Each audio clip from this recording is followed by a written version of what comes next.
Hello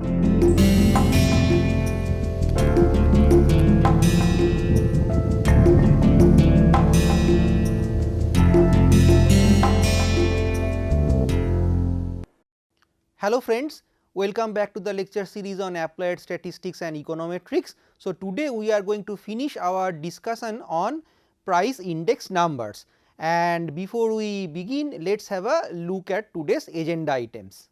So, we will start today's lecture with a brief recap of what we have learned in the last lecture for the continuity, and then I am going to show you how we can use GDP deflator to deflate nominal time series. Then we are going to study some important composite index numbers, namely Laspeyres, Paasche and Fisher, and finally we are going to end today's discussion with an idea of cost of living index and its uses. So, from the previous lecture I hope you have understood that if we are interested to compare economic activities or business outcomes which are expressed in monetary units over a period of time, then we should make use of price index, so that we can compare the monetary values coming from different time periods.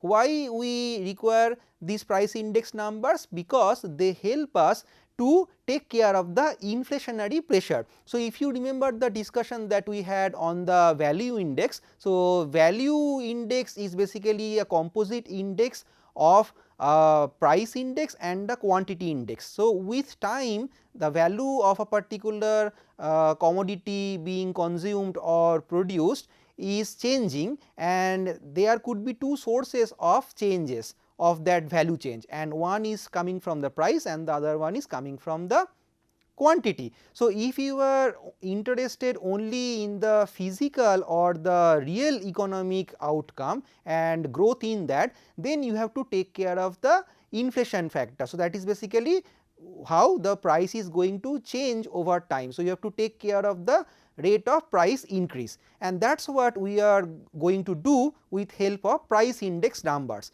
So, in last lecture we have discussed some concepts like price relatives and other type of index numbers. So, it is not a bad idea if we go back to that old discussion and have a bit of discussion on price relatives, and then we will start with new topics.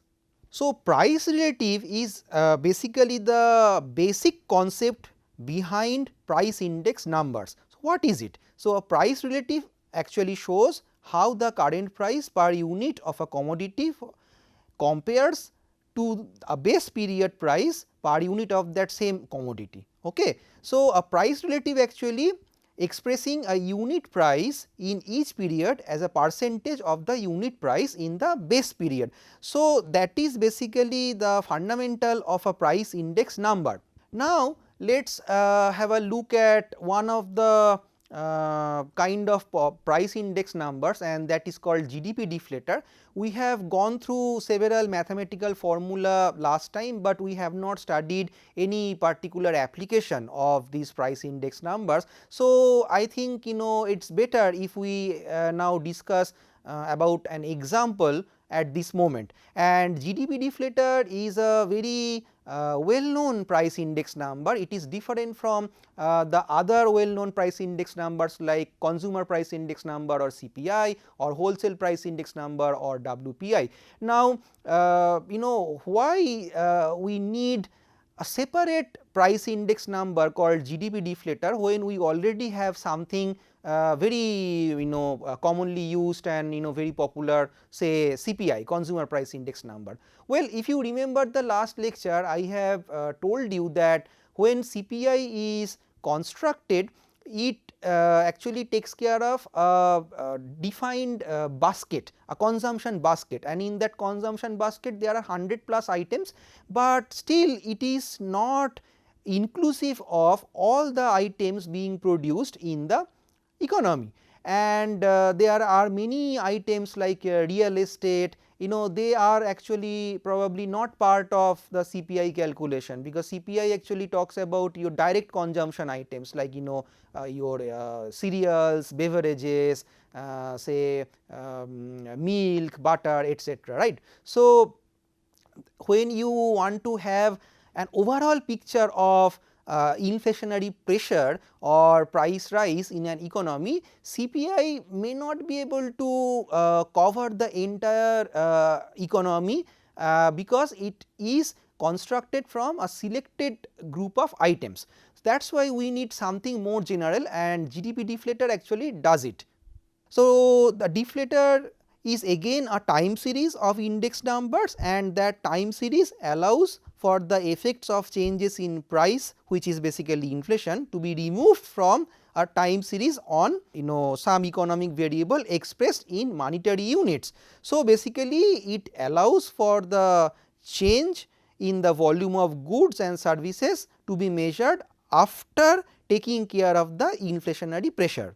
Although we are differentiating between CPI, WPI and GDP deflator, but in practice if you ask me, I would say that there are very little difference between these price index numbers. So, for practical purposes, if you do not have access to GDP deflator, but if you want to deflate a country's national income or GDP, then you can also make use of consumer price index numbers. The results are not going to vary that much. So, now we are going to look at a numerical example through which I am going to show you how one can make use of this concept deflator. It can be a GDP deflator, or it can be a consumer price index number, or a wholesale price index number.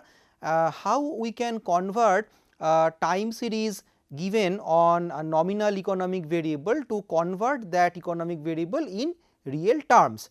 Okay, so, for that purpose we are going to concentrate on quarterly GDP estimates from US economy. So, here the US GDP in a quarter is represented in billion US dollars, and we have data on total 8 quarters from years 2005 and 2006, and let us see how we are going to make use of this deflator concept to express this nominal US GDP to real US GDP time series.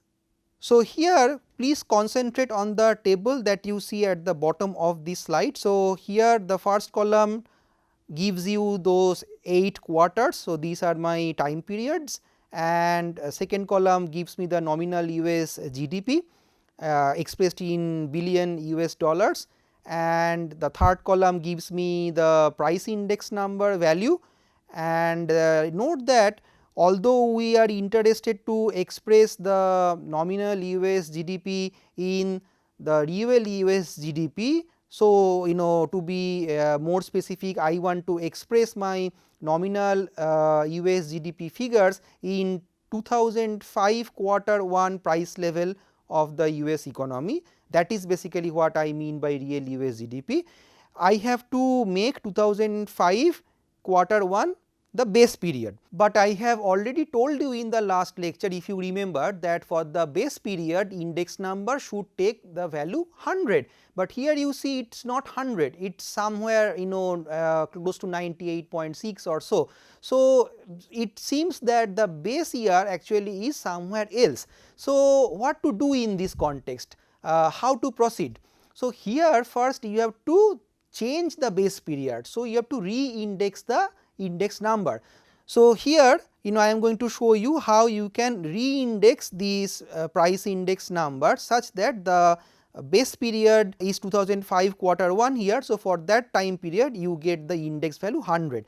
It is very simple. So, what you have to do? You have to divide this number 98.8 that you see in the first cell under this third column by the same number. So, you re-index that number and you get the number 100. Okay. So, now what you have to do? You have to divide all other numbers that you are seeing under the same column. So, you are basically now going to divide 99.4 by 98.8, 100.5 by 98.8, and you are going to generate new numbers. So, that new series is basically the new price index number, where the base now has become 2005 quarter 1. So, you see now in the fourth column I am showing you all these numbers that are basically the newly constructed index number, and then you have to remember that here these index numbers are all in 100 plus figures. So,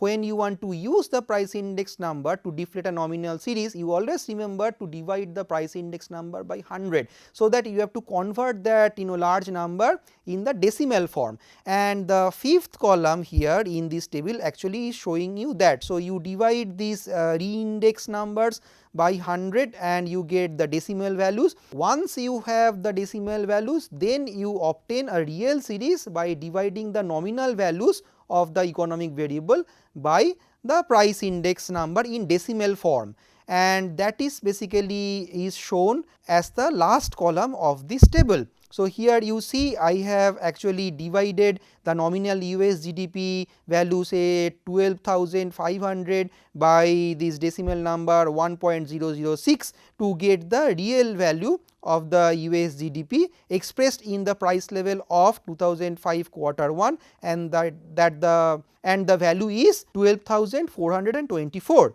So, if you now are interested to explore the connection between price index number, deflation and time series data, then I request you to do one small thing at this moment. I am not doing because in this classroom environment I have limited time, but you can do it very easily. So, I now request you to plot these nominal US GDP figures against the quarter, the time periods, and then you also plot similarly the real GDP values that you obtained by the deflation measure. You will see that the real GDP values will always lie below the nominal US GDP figure. So, only for the first time period they will be equal, but the real numbers are going to be actually less than the nominal US GDP figures because there is positive inflation.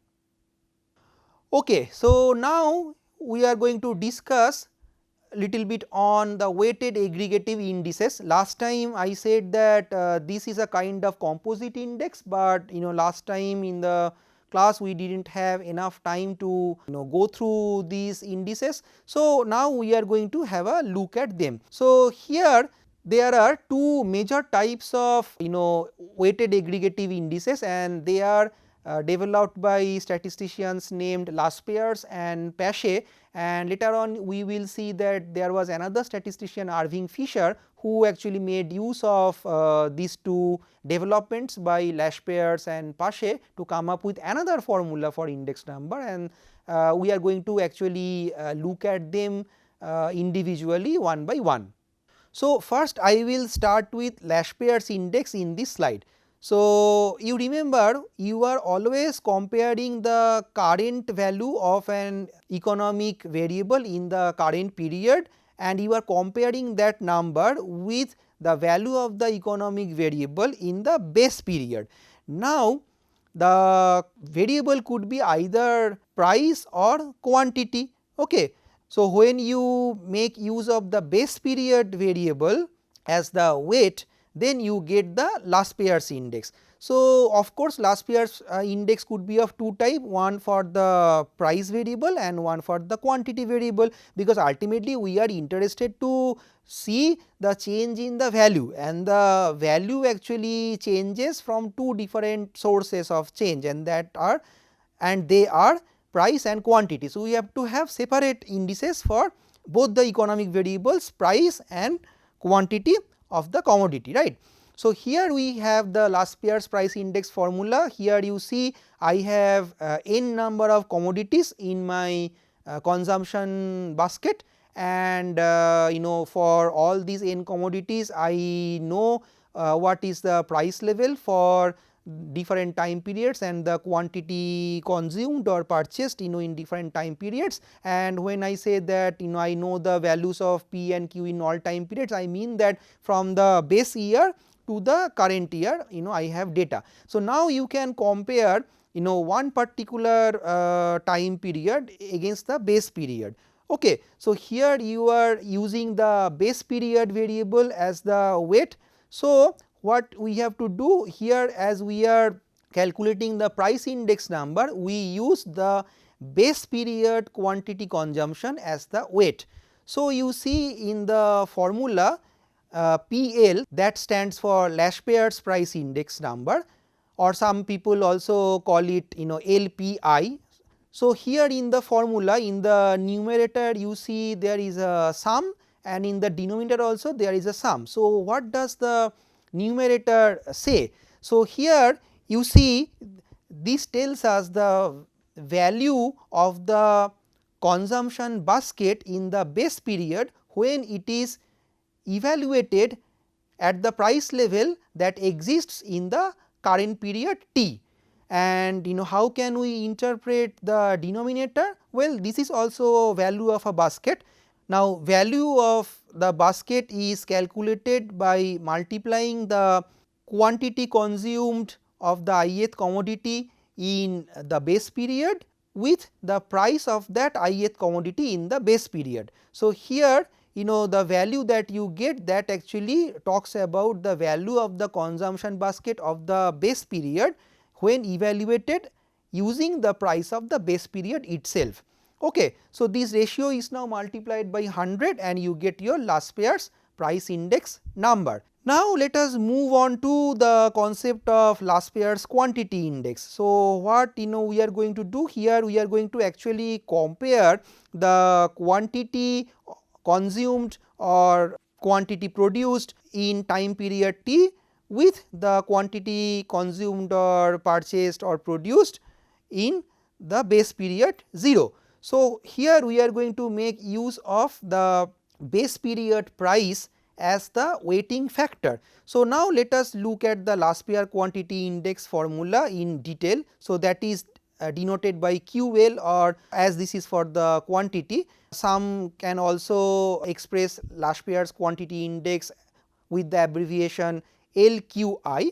So, now let us focus on the numerator of this formula. So, here you see I am expressing the value of the quantity that is there in my basket, and I am evaluating the value by using the price of the base period. So, I have n number of commodities. QITs are basically the quantities of ith commodity that is there in the data set for the current time period T, and I am multiplying each individual commodities quantity with the price of that particular commodity, but that exists in the base period. Okay. Now, let us concentrate on the denominator. So, here you see that I am going to talk about the value of the basket of items, and here I am actually evaluating the value of the basket. So, here I am going to multiply QI naught. So, that is the quantity of ith commodity that is there in the 0th time period by the price of that commodity in the 0th period. So, basically I am now calculating the value of the basket for the commodities that were there in the base period, and for calculating the value I am using the base period prices. Okay. So, once this ratio is computed, you multiply the ratio with 100 and you get your Laspeyres quantity index. Now, we move on to the case of Paasche index, and again there could be two types of Paasche index, one for the price variable and one for the quantity variable. Let us have look at them one by one. So, in the previous slide, if you remember, we used the base period variable values as the weights, but here if we use the current period variable values as the weight, then actually we get back Paasche index. Now, at this moment I should tell that there is no a priori preference whether you should go with base period variable values as the weight over the current period variable value. So, there could be possibilities. So, at this moment I should tell you that the choice of the weighting factor is quite arbitrary in nature, and that is why you see that Laspeyres and Paasche, these two statisticians, they have chosen different variables or different time periods as the base. So, keeping that in mind, we should say that here we can't compare which one is better, whether it is Laspeyres or whether it is Paasche, but two different formula exists. So, here in the case of Paasche index, we use the current period variable values as the weight. So, if we now focus on the Paasche price index, you see that here weights are QIT in denominator and in the numerator, and the explanation is going to be the same as I did in the last slide for Laspeyres. So, you can follow that same argument from the previous slide, and you can actually get the interpretation of the numerator and the denominators. Okay. Now, let us move to the case of Paasche quantity index, and here you see I am going to make use of price as the weighting variable, and I am going to use the current period values for that variable as weight, because that is the assumption made by Paasche. So, here you see in the denominator and in the numerator you see PIT is used as the weight. Okay. And explanation is similar. If you go back to the previous slide, then whatever I said, that way you can explain the interpretation or the meaning of the numerator and the denominator. So, now let us have a look at a numerical illustration how to compute Laspeyres and Paasche, and there could be 4 different cases, because within Laspeyres and Paasche we have both indices for price and quantity, but as we are mostly interested in deflation, how to convert a nominal economic time series to a real economic time series, we are going to ignore the cases of quantity indices. So, in the numerical example we are only going to illustrate the cases of price indices.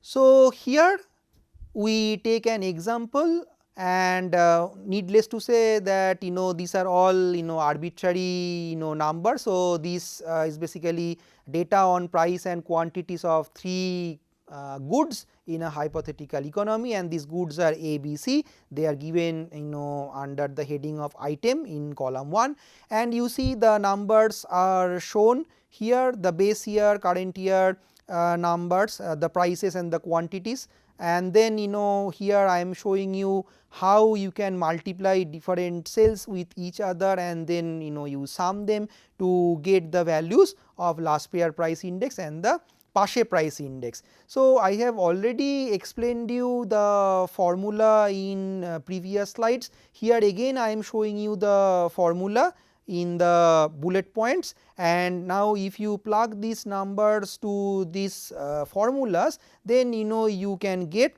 2 different values for Laspeyres and Paasche price index number. Note that they are quite similar in nature. So, the first one Laspeyres price index number gives you a value of 128.2, and the Paasche price index number gives you a value of 128.8. So, there is not much difference. So, you can say that for all practical purpose it does not matter whether you choose a Laspeyres or a Paasche, and this is going to be more clear when I am going to talk about the case of cost of living index number. So, now we are going to discuss the case of Fisher's ideal index number, which is developed by a statistician Irving Fisher. Note that he is different from Ronald Fisher, who invented or developed this ANOVA that we discussed last time. So, why did Irving Fisher think that there should be another index number, because Laspeyres and Paasche's index number were already developed, right.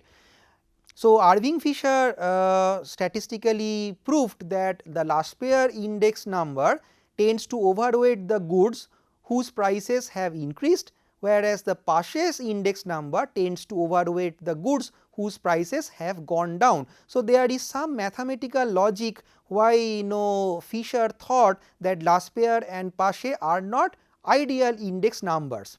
There is another point that we can talk, that is in addition to what Fisher found mathematically or statistically, and that is the choice of base period and the current period weights they are quite arbitrary, right. So I told you that there are lots of subjectivities involved with Laspeyres and Paasche price index and quantity index numbers. So how you can minimize this impact of your subjective choice, that you are going to make use of Laspeyres number or you are going to make use of Paasche number. Well, they could be very close at the end of the day, but they could be very different also. It all depends on the nature of the data set you are handling. So Fisher introduced this concept of ideal index numbers, and he said that as these two are different numbers, why don't we take mean of these two numbers, but he preferred geometric mean over the arithmetic mean. So he defined transformed or new price index number, which is nowadays called Fisher price index number, that is basically the square root of Laspeyres price index number and the Paasche price index number. And similarly he also proposed Fisher's quantity index, which is denoted by QF, and that is again the square root of product of Laspeyres quantity index number and the Paasche quantity index number. There are many other very good uses in real life world, and for that you have to learn about one more concept, and that is called cost of living index number, and that is what we are going to discuss next to conclude our class. So the idea of cost of living index number is developed by Russian economist A. Konas, and it measures the relative cost of living over two time periods or two different regions. Okay. But what do I mean by this cost of living index number? So it is best to understand this concept through a simple story. So suppose someone wants to compare the cost of living in two different cities in India, Kolkata and Mumbai, two metropolitan cities, and of course if you have rupees 100 or rupees 500 in pocket, you can buy more stuff, goods and services in Kolkata rather than you can buy in Mumbai. Why? Because the general price level is higher in Mumbai compared to Kolkata. Okay.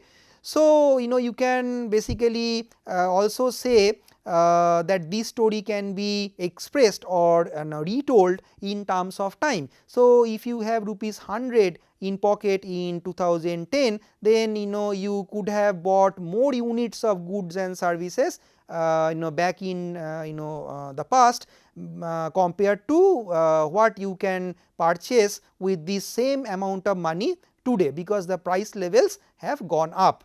So for instance, if Kolkata is my base city and the cost of living index number is set at 100, and I found that Mumbai's cost of living index number is 120, then I can say that on an average it is 20% more expensive to live in Mumbai than in Kolkata city. So what use one can make of this CLI?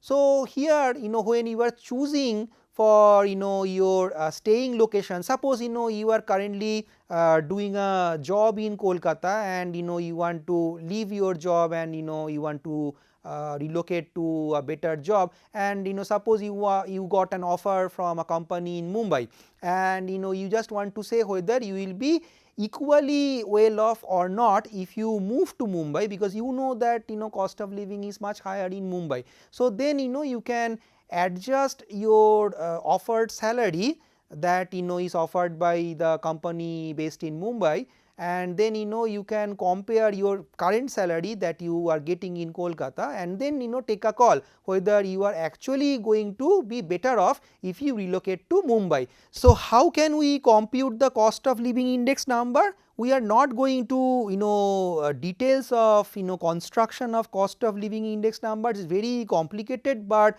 we can talk about the bounds of the cost of living index number from what we have learnt in this lecture. So a Laspeyres price index number gives the upper bound for the true cost of living index number, whereas the Paasche price index number provides the lower bound for the true cost of living index number, and it is a theoretical result.